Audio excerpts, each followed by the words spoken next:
নমস্কার, আশা করি সকলে ভালো আছেন, সুস্থ আছেন। আজকে চলে আসলাম আগ্রাবাদ গোসাইডাঙ্গা শ্রী শ্রী শ্মশান কালীবাড়িতে। এখানে খুব সুন্দর কীর্তন অনুষ্ঠান চলছে, তাই চিন্তা করলাম একটা ছোট ভিডিও করে আপনাদের সকলের সাথে শেয়ার করি।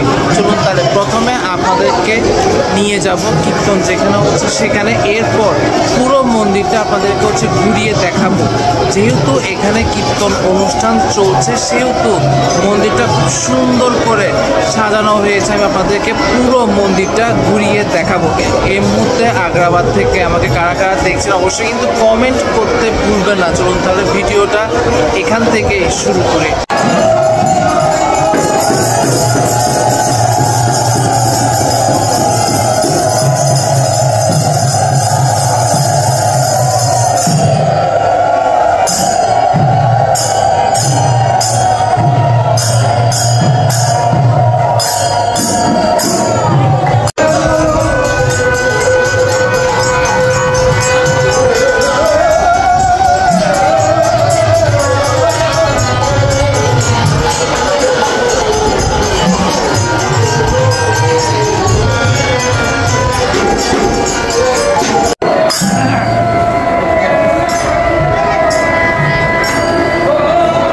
দেখে আপনাদেরকে এখানে কিন্তু অলরেডি প্রচুর মানুষের ভিড়।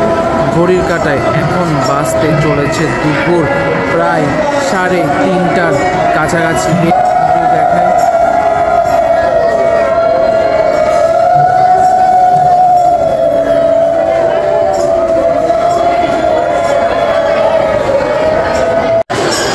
এই যে আমি যদি দেখে আপনাদেরকে মন্দিরটা খুব সুন্দর কিন্তু আলোকসজ্জা করা হয়েছে। যেহেতু এখন দুপুরবেলা সেহেতু লাইটগুলো জ্বালিয়ে দেওয়া হয়নি। সন্ধ্যাবেলা যখন আসবেন তখন মন্দিরটা আরও সুন্দর লাগবে, কারণ তখন লাইটগুলো জ্বালিয়ে দেওয়া হবে। আমি যদি একটু জুম করি,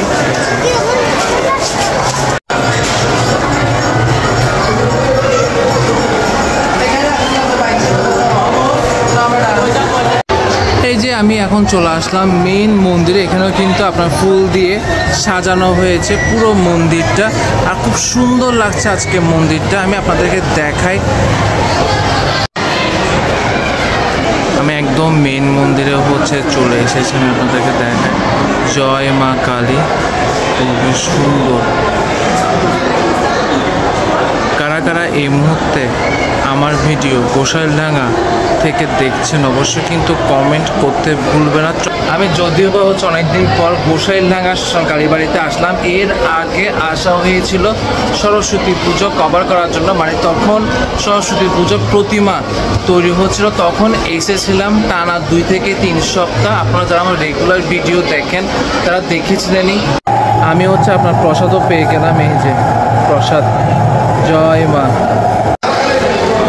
এই যে এটা হচ্ছে আপনার শিব মন্দিরে রয়েছে। আমাদের দেখেন ওই সাইডে হচ্ছে আপনার শিব মন্দির, আর ঠিক এই সাইডে রয়েছে রামকৃষ্ণ পরমহংসদেব, মা শারদা, স্বামী বিবেকানন্দ।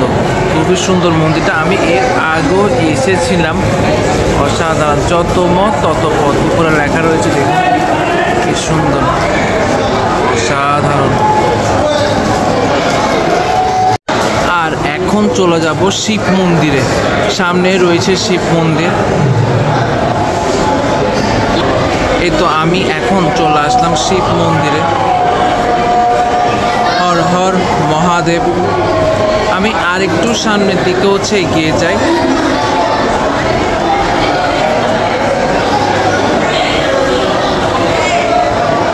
এখন রয়েছে আমি মন্দিরের ঠিক বাইরে, আর মন্দিরের বাইরে খুব সুন্দর মেলার আয়োজনও করা হয়েছে। আমি আপনাদেরকে দেখাই।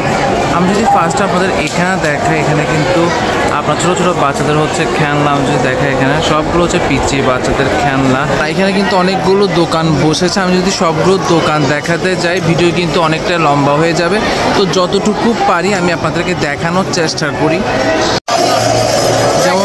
যেমন আমি যদি আপনাদেরকে এই দোকানটা দেখাই, এখানে আপনারা ঠাকুরের ছবি পেয়ে যাবেন,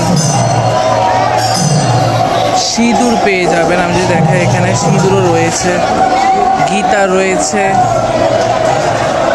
গীতা বই পেয়ে যাবেন। তারপর এই যে লকেটগুলো হচ্ছে পেয়ে যাবেন। এই যে এখানে অনেক ঠাকুরের লকেট রয়েছে, যদি দেখাই, এই যে।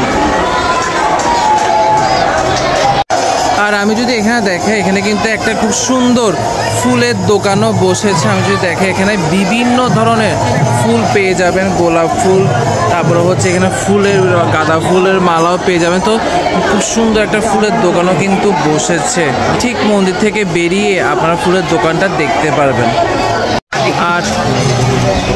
আর আপনার এই রোডও কিন্তু অনেক বিশাল মেলা বসেছে। আমি যতটুকু পারি আপনাদেরকে ঘুরিয়ে দেখানোর চেষ্টা করছি। আমি যদি আপনাদেরকে এখানে দেখাই, এখানেও কিন্তু অনেক ঠাকুরের ছবি আপনারা দেখতে পাচ্ছেন। এই যে অনেকগুলো ঠাকুরের ছবি রয়েছে, লোকনাথ বাবা, শিব ঠাকুর, কৃষ্ণ ঠাকুর, দুর্গা ঠাকুর, অনেক ঠাকুরের ছবি রয়েছে। আর এই দোকানটা কিন্তু অনেকটাই কিন্তু বড় দোকান। এই যে এই মাঠটাতে হচ্ছে বিশাল বড় মেলা বসেছে, অনেকগুলো দোকান এখানে রয়েছে। যেমন যদি এখানেও দেখে আপনাদেরকে, অনেক বিশাল বড় মেলা বসেছে। যারা যারা এই মুহূর্তে আমাকে চট্টগ্রাম থেকে দেখছেন, যারা এই মুহূর্তে আমাকে চট্টগ্রাম থেকে দেখছেন, অবশ্যই কিন্তু কমেন্ট করে জানাবেন। তাহলে আজকের মতো এই ছোট ভিডিওটা এখানে শেষ করছি। যদি ভালো লাগে তাহলে কিন্তু অবশ্যই শেয়ার করবেন। শেয়ার করলে আমার কোনো লাভ হবে না, কিন্তু আপনার একটা শেয়ারে আরও অনেকজন, বিশেষ করে যারা চট্টগ্রামের বাইরে রয়েছেন, তারাও কিন্তু দেখার সুযোগ পাবেন। নমস্কার।